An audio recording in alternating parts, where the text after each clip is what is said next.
हमन पहले ही से मान ले कि सरवन गोड़ के हमन जिताए हमन के पहली बार ये क्षेत्र में हमारे पहली क्षेत्र में हमारे ये सीट मिलल बा। तो हम लोग चाहब कि भारी से भारी मतों से सरवन गोड़ के हम लोग जितावे की कोशिश करब और लागब ताकि हम लोग के हर मनोकामना हर सपना के पूरा करब। तो ऐसे मन से धन से सब भाई बहन जितना हमन मिल के ही तो एकजुट मिला के और सबके हम लोग एकदम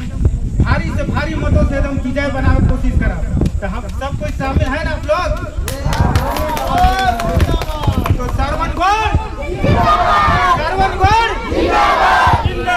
तो एक तरह से जैसे हर समय झंडा लहरल बा तो वो तरफ फिर भी हमारे सरवन गोड़ के झंडा लहरे चाहिए और हर काम के लिए हम लोग कभी भी लड़ ले अपन भैया से हर तरह से विकास हम ले। ठीक खुद भैया अपन से बताइए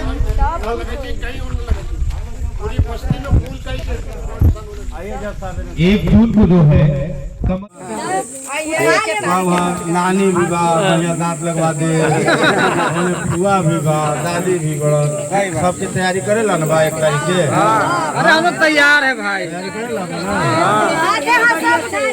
रात उठा लेबा ना बारात बढ़िया से समझाई ना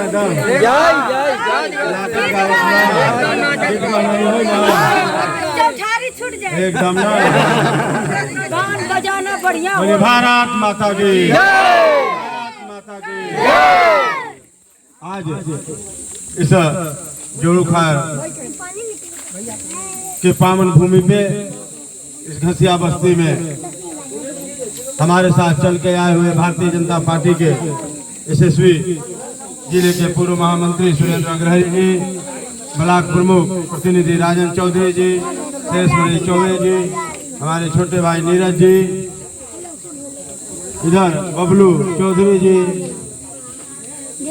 तमाम भारतीय जनता पार्टी के कार्यकर्ता पदाधिकारीगण, यहाँ पे उपस्थित विजय विश्वकर्मा जी, विजय कुमार घसिया जी, सुरेंद्र नायक जी, शंकर जी, जय कीर्तन जी, अमरावती देवी जी, मुनिया देवी जी, रजिया देवी जी, सवरिया जी, गुड़िया देवी और तमाम यहाँ पे भारतीय गांव से आए हुए हमारे अभिभावक, हमारे युवा साथी, आप सभी लोगों के चरणों में श्रवण कुमार गोड़ प्रणाम करता है, जोहार करता है। आप सभी लोग जानते ही हैं कि माननीय नरेंद्र मोदी और प्रदेश के मुखिया योगी आदित्यनाथ जी आपके घर के आंगन के बेटे को, भतीजे को, नाती को दुद्धी विधानसभा के इस उपचुनाव में अपना प्रत्याशी बनाया है। कन्हर इस पार में पहली बार भारतीय जनता पार्टी ने कन्हर इस पार का मान सम्मान स्वाभिमान बढ़ाकर दुद्धी को टिकट देकर दुद्धी विधानसभा के इस कन्हर इस पार के बेटे के, आपको नाती को टिकट देकर इस क्षेत्र का मान बढ़ाया है।